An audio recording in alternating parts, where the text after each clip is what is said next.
ng mamay, magandang araw sa inyo. At ngayon, ayan, gagayat ako ng pork chick pork chick ng baboy. So, gagawin natin yan crispy pork with green beans at saka carrot. So, pasensya na kayo sa boses ko kasi malat. So, ayan.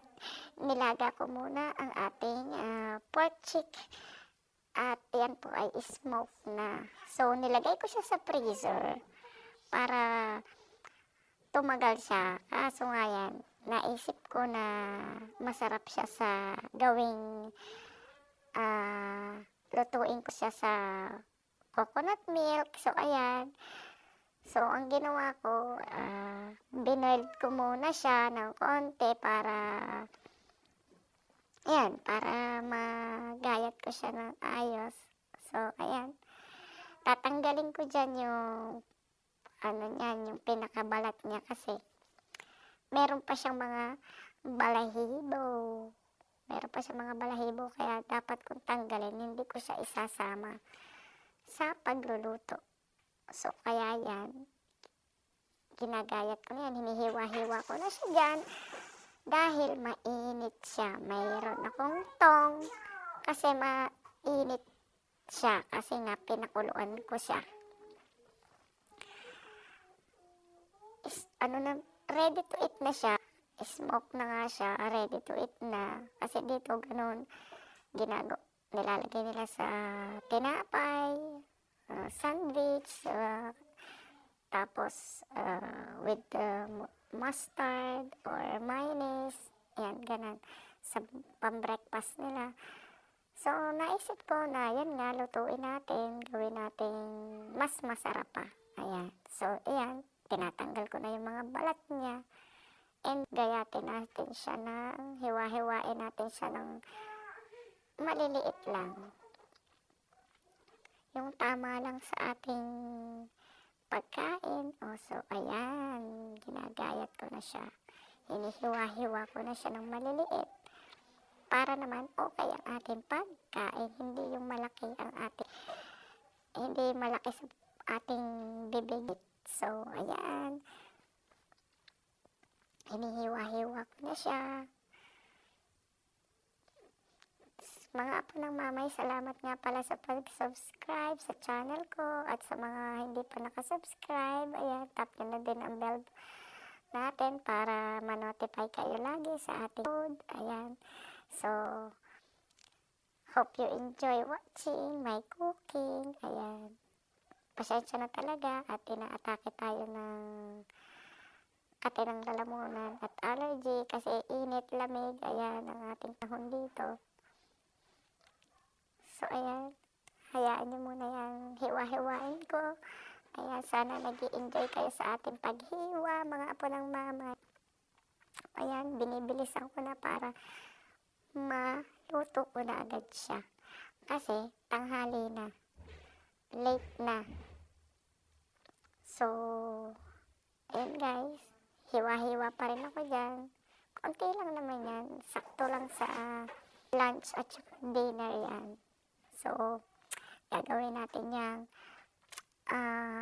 masarap na menu for lunch. Ayan. Kung meron kayong smoked meat na gusto nyo maiba ang lasa for a change. Ayan po, sa mga nandito sa Romania na yung mga husband nyo na mahilig sa ganyan, sa mga smoky meat.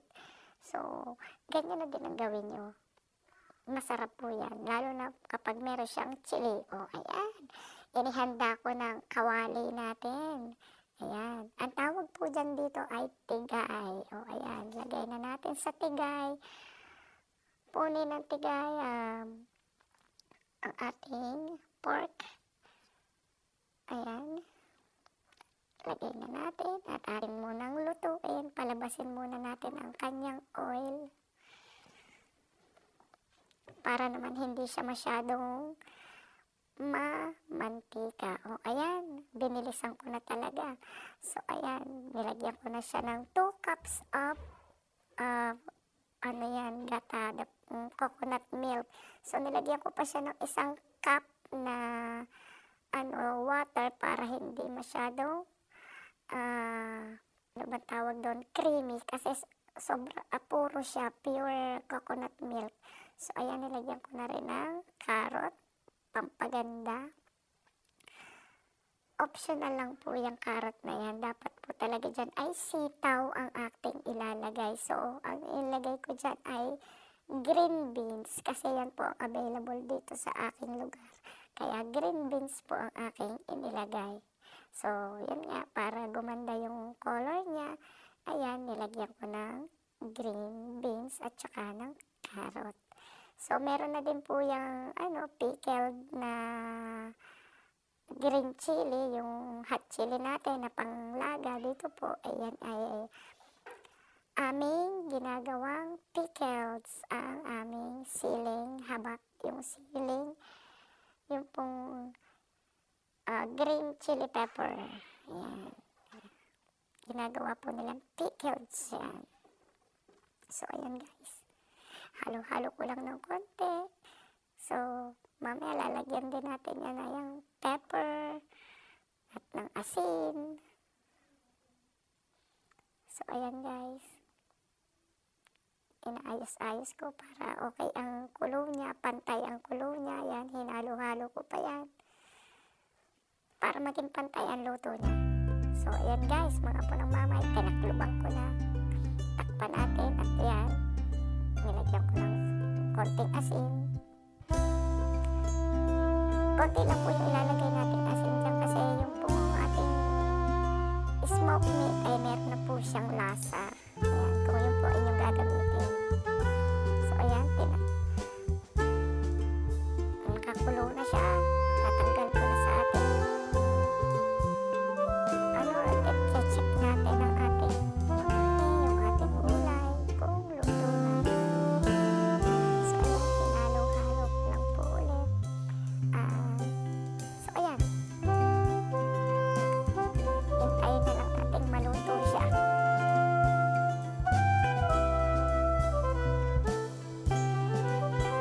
So, ayan na nga po. Naghahandaan ako para ang ko naman kung anong lasa niya. So, ayan guys. Ayan, titikman ko na. Super sarap po yan. Kasi yan po yung favorite ko. Since nung nasa Pilipinas pa ako. Ayan, ang ginagawa kong pork belly. Tapos, sitaw. Yun po ang niluluto ko na may coconut milk, may gata. At napakasarap po niya lalo na po kapag madaming sili. Tapos, iga po yung yung pinaka-sauce niya. Talagang igang-iga po siya. Yung wala na pong sauce. Ngayon po, may sauce po yan kasi para po sa mga gusto po nila medyo merong konting sauce at masarap po yan sa tinapay kasi mahilig po sila sa tinapay kaya gusto nila kapag nagluluto ako merong konting sauce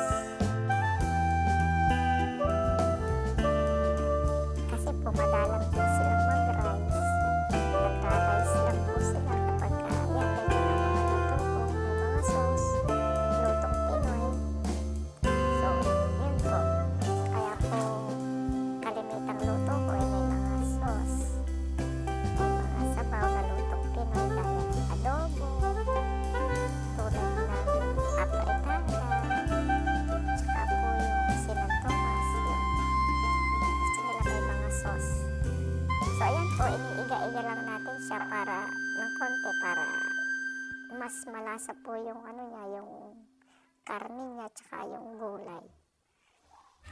So, ayan po guys. Yan na nga po ng mamay. Salamat nga pala sa panonood at sa pag-subscribe sa aking channel at sa mga susunod pa nating video. Sana maging updated pa kayo.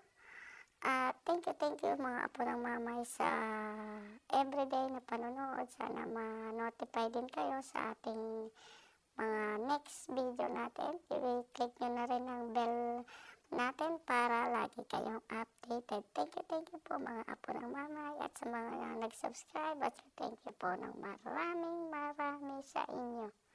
So, ayan po, ating pang niluluto ang ating creamy pork cheek in coconut milk. So, ayan guys. Hope you enjoy watching sa ating show. Sana nag-enjoy kayo mga apo ng mamay. Ayan ang ating menu for today.